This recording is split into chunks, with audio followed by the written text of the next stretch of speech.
एक बार की बात है, उदयपुर गांव में ज्ञानचंद नाम का पुजारी रहा करता था। वो गांव के एक छोटे से मंदिर में पूजा पाठ किया करता था। लेकिन ज्ञानचंद एक कपटी और लालची इंसान था। एक दिन गांव का सबसे धनी बनिया कुछ सोने की मोहरे और चांदी के सिक्के लेकर मंदिर आता है और ज्ञानचंद पुजारी से बोला, ये लीजिए पुजारी जी, आज भगवान के चरणों में देने के लिए कुछ दान लाया हूँ। ज्ञानचंद, अरे हाँ, क्यों नहीं, भगवान के चरणों में जो भी कुछ सच्ची भावना से चढ़ाओगे उसका तुम्हें दुगना ही मिलेगा। जिसके बाद वो धनी बनिया सोने की कुछ मोहरे और चांदी के कुछ सिक्के मंदिर की दान पेटी में डाल देता है। यह देखकर ज्ञानचंद पुजारी की आंखें लालच से भर जाती हैं। ज्ञानचंद, अरे बाबा, इतना सारा धन, अगर यह मुझे मिल जाए तो मेरे तो मजे ही आ जाए। हाँ, वाह वाह, पूरी जिंदगी इस मंदिर का पुजारी बनकर नहीं गुजारनी पड़ेगी। बनिया, अच्छा पुजारी जी, अब मैं चलता हूँ। जिसके बाद वह वहां से चला जाता है। तभी ज्ञानचंद दान पात्र में से धन निकालकर एक पोटली में अपने घर ले जाता है। ज्ञानचंद की पत्नी चांदनी ज्ञानचंद से कहती है, अरे आप इतनी जल्दी मंदिर से आ गए, ये आप क्या लाए हैं जी? ज्ञानचंद, अरे भाग्यवान, ये देखो, आज मैं अपने लिए कितना सारा सोना चांदी लेकर आया हूँ। अब देखना, भगवान अब मौज से अपना जीवन गुजारेंगे। देखो देखो, तुम ही देखो, कितना सारा धन है। अच्छा, अब हम यहाँ नहीं रह सकते, हमें यहाँ से जाना होगा, चलो यहाँ से। चांदनी, अरे ये क्या बोल रहे हैं आप, आखिर हम जाएंगे कहाँ? मेरी तो कुछ समझ में नहीं आ रहा। जरूर आप मुझसे कुछ छिपा रहे हैं। यह धन कहाँ से लाए हैं आप? मुझे कुछ ठीक नहीं लग रहा है। ज्ञानचंद, अरे भाग्यवान, जितना कहता हूँ बस उतना करो, चलो यहाँ से। थोड़ी दूर चलने पर वो एक जंगल में पहुंचे, जहाँ एक घास से बनी झोपड़ी दिखाई दी। ज्ञानचंद, अरे देखो भाग्यवान, वो सामने झोपड़ी है, चलो आज रात हम इसी झोपड़ी में काट लेंगे, सुबह होते ही यहाँ से निकल जाएंगे। चांदनी, ठीक है, जैसा आप ठीक समझें। तभी दोनों उस झोपड़ी के अंदर जाते हैं। झोपड़ी में एक तरफ आग जल रही होती है और एक तरफ कुछ जानवर की हड्डियां पड़ी होती हैं, जिसे देखकर ज्ञानचंद की पत्नी थोड़ी डर जाती है। चांदनी, देखिए जी, मुझे ये झोपड़ी सही नहीं लग रही है। देखिए ना, यहाँ जानवरों की हड्डियां बिखरी पड़ी हैं। नहीं नहीं, चलिए आप यहाँ से। ज्ञानचंद्र, अरे भाग्यवान, अब इतनी रात को हम आखिर कहाँ जाएंगे? कहीं ऐसा ना हो कोई हमसे हमारा धन छीन ले। नहीं नहीं, मैं ऐसा नहीं होने दे सकता, हमें आज रात यहीं रुकना होगा। चांदनी, अच्छा ठीक है, आप मेरी सुनते ही कब हैं, जैसा आप ठीक समझे। जिसके बाद वो दोनों उसी झोपड़ी में सो गए। तभी वहां एक भयानक दिखने वाला खूंखार नरभक्षी आता है, जिसके हाथ में अलग अलग जानवरों का मांस होता है। नरभक्षी, अरे बाबा, आज तो पेट भरकर भोजन मिला है, आनंद आ गया। तभी उसे ज्ञानचंद पुजारी के सोने की आवाज सुनाई देती है, जो खर्राटे मार रहा होता है। नरभक्षी, ये किसकी आवाज आ रही है, कौन है यहाँ?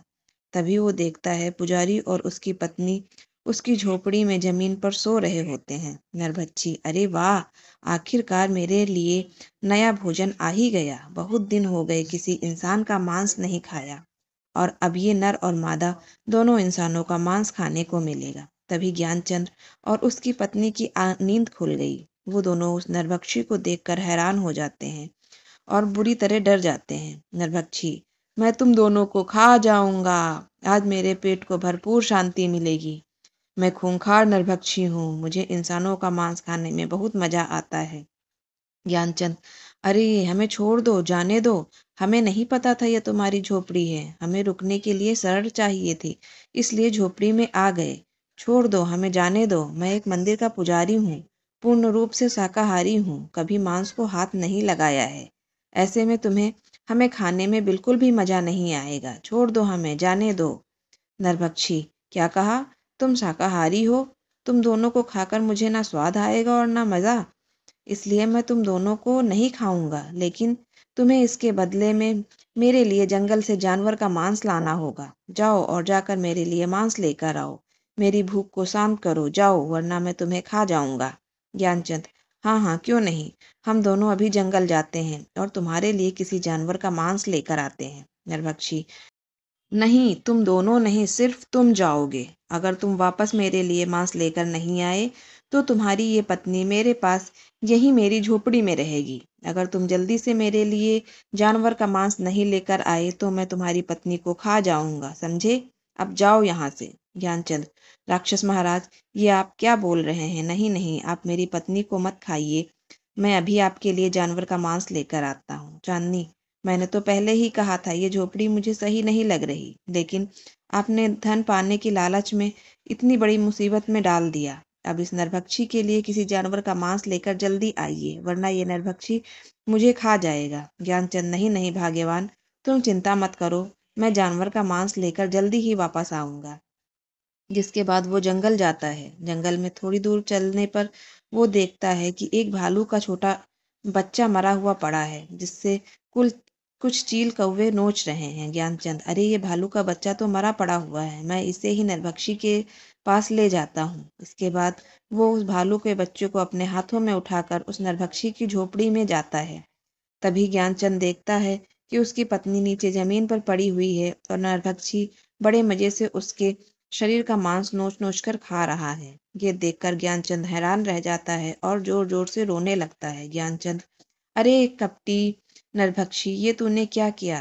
तू मेरी पत्नी को ही खा गया। अरे मैं तो तेरे लिए जानवर का मांस लेकर आया हूँ, लेकिन तुझे जरा भी सब्र नहीं हुआ, मेरी पत्नी को ही मार डाला। नरभक्षी: तुम्हें आने में इतनी देर कैसे हो गई? मुझसे अपनी भूख सहन नहीं हुई, इसलिए मैं तुम्हारी पत्नी को ही खा गया। ज्ञानचंद: ये मैंने क्या कर दिया? मुझे माफ कर देना भाग्यवान, मैं तुम्हें नहीं बचा पाया, माफ कर देना। ना मैं मंदिर से धन चुराता और ना हम यहाँ जंगल में आते, मेरे लालच ने मुझसे ये सब करवा दिया। नरभक्षी: आज के लिए इतना भोजन ठीक है, चलो अब थोड़ा विश्राम कर लेता हूँ। उसके बाद वो अपनी झोपड़ी में सो जाता है। तभी ज्ञानचंद रोते हुए अपनी पत्नी की हड्डियों को उठाता है और जंगल की ओर चल चल देता है। वो अपनी पत्नी की हड्डियों को लेकर जंगल में जाता है और एक विशाल पेड़ के नीचे बैठ जाता है और रोने लगता है। ज्ञानचंद: मुझे माफ कर देना भाग्यवान, मेरे लालच ने तुम्हारी यह दशा कर दी, मुझे बहुत पछतावा है भाग्यवान, मुझे माफ कर देना। तभी उसे रोते देख पेड़ पर से एक गिद्ध की आवाज आती है। गिद्ध: क्या हुआ है तुम्हें? तुम क्यों रो रहे हो? ये मेरे सोने का वक्त है, लेकिन तुम मेरी नींद में बाधा डाल रहे हो। ज्ञानचंद उसे देखकर थोड़ा डर जाता है। ज्ञानचंद: यह खूंखार नरभक्षी ने मेरी पत्नी को मार डाला, अब मैं क्या करूंगा? मेरी प्रिय पत्नी मुझे छोड़कर चली गई है, अब भला मैं जीवित रहकर क्या करूंगा? अब मैं भी मर जाना चाहता हूँ, मैं खुद ही उस खूंखार नरभक्षी को अपने आप को समर्पित कर दूंगा, अब मैं जीना नहीं चाहता। गिद्ध: उस खूंखार नरभक्षी ने तुम्हारी पत्नी को भी मार डाला? इस खूंखार नरभक्षी का आतंक तो इस जंगल में बढ़ता ही जा रहा है, जिसकी वजह से अब इस जंगल के जानवर पूरी तरह से खत्म होने को हैं। वो एक खूंखार नरभक्षी है, लेकिन मैं इसमें तुम्हारी सहायता कर सकता हूँ, तुम्हारी पत्नी फिर से जीवित हो जाएगी। ज्ञानचंद ये सुनकर थोड़ा खुश हो जाता है। ज्ञानचंद: क्या सचमुच तुम सच बोल रहे हो? क्या मेरी पत्नी फिर से जीवित हो सकती है? तुम कौन हो? आखिर मेरी पत्नी कैसे जीवित हो सकती है, बताओ मुझे। मेरा नाम गरुण राज है, मेरे पास दैवी शक्तियां हैं, इसलिए वो खूंखार नरभक्षी मुझे कुछ नहीं कर सकता। अब तुम्हारी पत्नी को जीवित होने का सिर्फ एक ही रास्ता है, जिस पर चलकर ही तुम अपनी पत्नी को जीवित कर पाओगे, लेकिन वो रास्ता बहुत कठिन होगा। ज्ञानचंद: गरुड़ राज, आखिर क्या है वो कठिन रास्ता? मुझे बताओ, मैं अपनी पत्नी को फिर से जीवित करने के लिए किसी भी कठिन रास्ते पर जाऊंगा। गरुड़ राज: इस जंगल में के उस पार एक गुफा है, जिसमें एक बहुत ही महान तपस्वी देवराज रहा करते हैं, तुम्हें उनसे मिलना होगा, वही तुम्हारी पत्नी को फिर से जीवित करने की राह दिखाएंगे। लेकिन देवराज तपस्वी किसी भी इंसान को अपनी गुफा में इतनी आसानी से आने नहीं देता, तुम्हें उसके मिलने के लिए कई चुनौतियों का सामना करना पड़ेगा। ज्ञानचंद: गरुड़ राज, मैं जरूर उस गुफा में उस महान तपस्वी के पास जाऊंगा, चाहे मुझे कितनी ही मुश्किलों का सामना क्यों न करना पड़े। तभी गरुड़राज उसे अपना एक पंख देता है। ये लो, मेरा ये जादुई पंख ले जाओ, जब तुम उस गुफा में मुश्किल में आओगे तब ये मेरा जादुई पंख तुम्हारी सहायता करेगा। ज्ञानचंद वो पंख लेकर जंगल के पार वाली गुफा में जाता है। थोड़ी दूर गुफा में चलते ही एक विचित्र सा दिखने वाला लंगूर जानवर, जिसकी आंखें एकदम सुर्ख लाल होती हैं, उस पर झपट पड़ता है। ज्ञानचंद: कौन हो तुम? मुझे छोड़ दो, जाने दो मुझे। लंगूर: तपस्वी देवराज की इस गुफा में आने की तुम्हारी हिम्मत कैसे हुई? मैं तुम्हें जिंदा नहीं छोड़ूंगा। क्या तुम्हें पता नहीं यहाँ कोई इंसान नहीं आ सकता? ज्ञानचंद: नहीं नहीं, मुझे छोड़ दो, मैं बहुत मुश्किल में हूँ। मुझे यहाँ गरुड़राज ने भेजा है। मुझे देवराज तपस्वी से मिलना ही होगा। मुझे आगे गुफा में जाने दो। यह सुनकर वो डरावना लंगूर उसे छोड़ देता है। लंगूर: ठीक है, मैं आगे देवराज तपस्वी से मिलने दूंगा, लेकिन इसके लिए तुम्हें एक चुनौती से गुजरना होगा। इस गुफा में आगे जाने के 2 दरवाजे हैं, बताऊंगा। तुम्हें अपनी बुद्धि से सही रास्ता चुनना होगा, लेकिन याद रखना, अगर तुमने गलत रास्ता चुना तो तुम देवराज तपस्वी से कभी नहीं मिल पाओगे। ज्ञानचंद: ठीक है, मुझे आपकी चुनौती मंजूर है। जिसके बाद डरावना लंगूर अपनी आंखों की शक्ति से वहां 2 रास्ते बना देता है। एक रास्ते पर बहुत रोशनी होती है और दूसरे रास्ते पर बहुत अंधेरा। उसमें सिर्फ आग की मसाले जल रही होती हैं। ये देखकर ज्ञानचंद सोच में पड़ जाता है। कुछ देर सोचने के बाद ज्ञानचंद: मैं अंधेरे का रास्ता ही चुनूंगा, क्योंकि अंधेरे के बाद ही जीवन में उजाला होता है और मुझे अपने जीवन में उजाला करने के लिए अपनी पत्नी को जीवित करना है। मुझे देवराज तपस्वी इसी अंधेरी राह पर मिलेंगे। डरावना लंगूर यह सुनकर थोड़ा खुश हो जाता है। लंगूर: बहुत अच्छा जवाब दिया तुमने। तुम्हारी राह इसी अंधेरे रास्ते से होती हुई उजाले की ओर जाती है। तुम्हें ऐसी ही अपनी बुद्धि और विवेक का इस्तेमाल करना होगा। अब तुम जाओ। ज्ञानचंद्र अंधेरे रास्ते की ओर बढ़ता है। तभी थोड़ी दूरी पर वो देखता है कि एक बहुत बड़ी शिला दिख रही है। ज्ञानचंद: ये क्या? गुफा में आगे जाने का तो कोई रास्ता ही नहीं दिखाई दे रहा। वो उस शिला के पास जाता है। ज्ञानचंद: इतनी बड़ी शिला, आखिर इसका क्या मतलब हो सकता है? लगता है शिला के उस पार ही मुझे देवराज तपस्वी से मिलने का रास्ता मिलेगा। ज्ञानचंद उस शिला को हटाने की बहुत कोशिश करता है, लेकिन वो अपनी जगह से टस से मस नहीं होती। तभी उसे शिला के उस पार एक आवाज सुनाई देती है। आवाज: कौन हो तुम और क्यों इस शिला को हटाने की कोशिश कर रहे हो? क्या तुम जानते नहीं हो ये गुफा देवराज तपस्वी की ही है? यहाँ किसी भी इंसान को आना मना है, फिर तुम क्यों आए हो? ज्ञानचंद: मैं बहुत मुसीबत में हूँ। मुझे यहाँ गरुड़राज ने भेजा है। मुझे देवराज महान तपस्वी से मिलना है। उनसे मिले बिना मैं यहाँ से नहीं जाऊंगा। आवाज: तुम्हें गरुड़राज ने भेजा है, इसका मुझे प्रमाण देना होगा। तुम्हें एक चुनौती का सामना करना होगा, तभी तुम इस शिला के बाहर जा सकते हो। ज्ञानचंद: मुझे आपकी चुनौती मंजूर है। क्या करना होगा मुझे बताओ। आवाज: इस शिला को खोलने की चाबी का पता तुम्हें अपनी बुद्धि से लगाना होगा, तभी तुम शिला के अंदर आ पाओगे। ज्ञानचंद यह सुनकर सोच में पड़ जाता है। कुछ देर सोचने के बाद वो देखता है कि शिला पर अचानक से एक निशान दिखने लगता है, जो बिल्कुल गरुड़राज के दिए हुए पंख के जैसे होता है, जो कि ज्ञानचंद के पास होता है। वो उस पंख को अपने हाथ में लेता है। अच्छा, तो ये शिला की चाबी ये पंख ही है, क्योंकि शिला पर दिखाई दे रहा ये निशान गरुड़राज के पंख की तरह है। जैसे ही ज्ञानचंद उस पंख को शिला पर रखता है, वो पंख उस शिला में समा जाता है और शिला का दरवाजा खुल जाता है। ज्ञानचंद उस शिला की गुफा के अंदर जाता है और देखता है कि देवराज तपस्वी एक स्थान पर अपने ध्यान मुद्रा में बैठे हुए हैं और ओम का उच्चारण कर रहे हैं। तभी ज्ञानचंद उनके पास जाता है। ज्ञानचंद: हे महान तपस्वी देवराज, आंखें खोलिए। मुझे आपकी सहायता की आवश्यकता है। आप ही मेरी सहायता कर सकते हैं। आंखें खोलिए अपनी। तभी देवराज तपस्वी अपनी आंखें खोलते हैं। देवराज: कौन हो तुम और क्यों आए हो मेरी गुफा में? यहाँ हम अपनी ध्यान मुद्रा में रहते हैं, इसलिए किसी भी इंसान का यहाँ आना वर्जित है।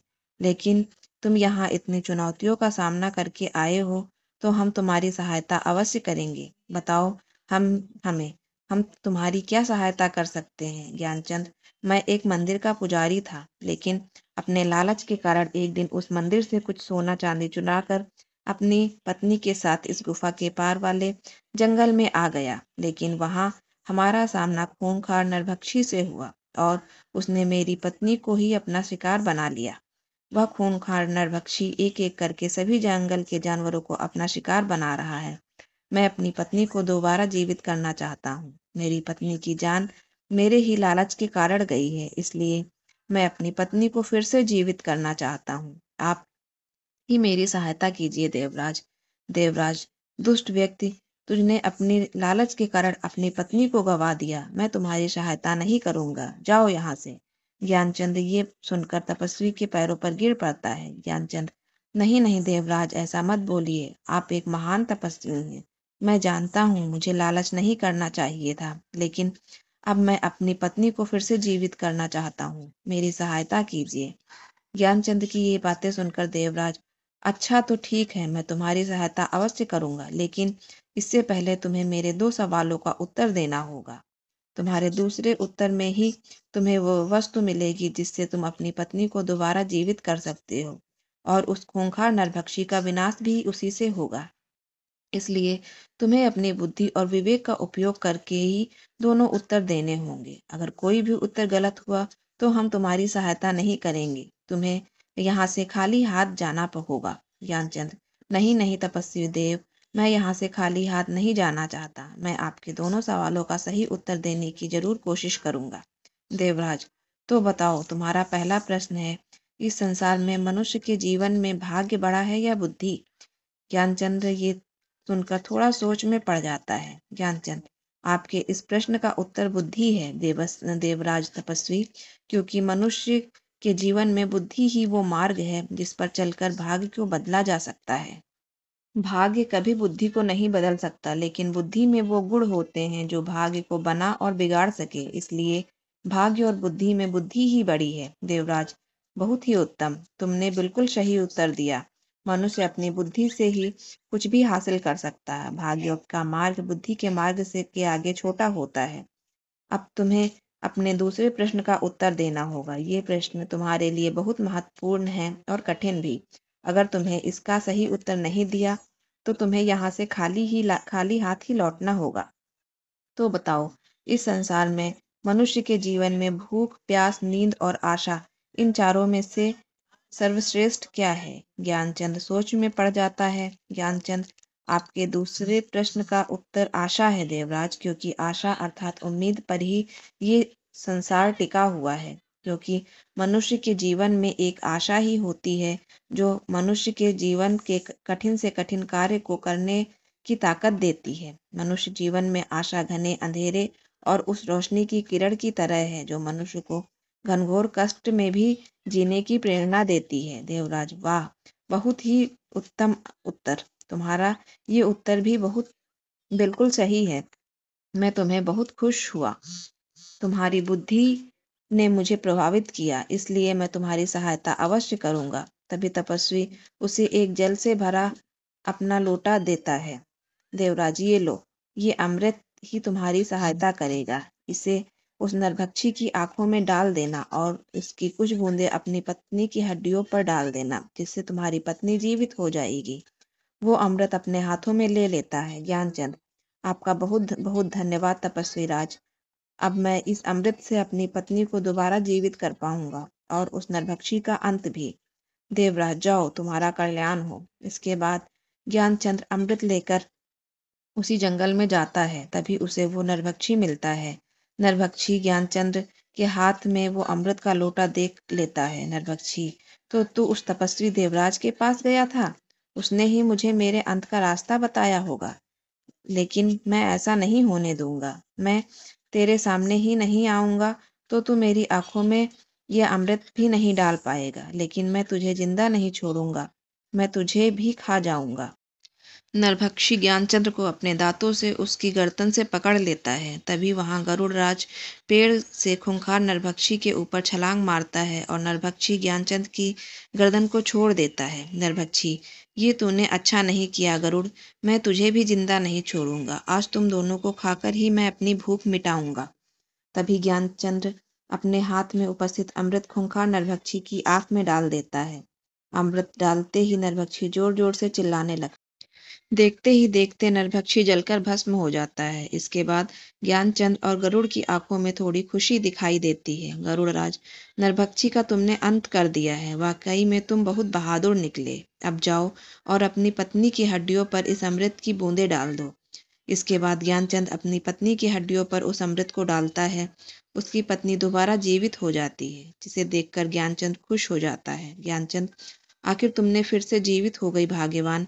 तुम मेरे पास दोबारा लौट आई। मेरे लिए इससे बढ़कर और कुछ नहीं है। चांदनी: लेकिन यह सब कैसे?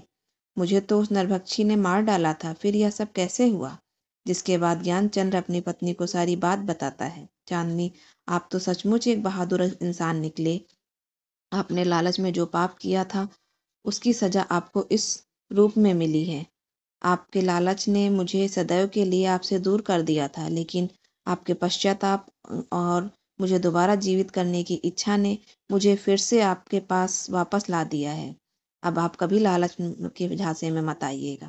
नहीं नहीं भाग्यवान, अब मुझे समझ आ गया है। मनुष्य का लालच सिर्फ विनाश की ओर ले जाता है। गरुड़राज, दोनों खुश रहो। आज तुम्हारी वजह से इस जंगल को इस नरभक्षी से मुक्ति मिल गई। धन्यवाद। ज्ञानचंद्र: आपका भी बहुत बहुत धन्यवाद गरुड़राज। आपकी सहायता के बिना यह संभव नहीं था। आप सबको यह कहानी कैसी लगी मुझे कमेंट करके ज़रूर बताइएगा। और ऐसी ही रोचक और प्रेरणादायक कहानियों के लिए मेरे चैनल पर बने रहिए। Please like, share and subscribe my channel. Bye bye. Thank you.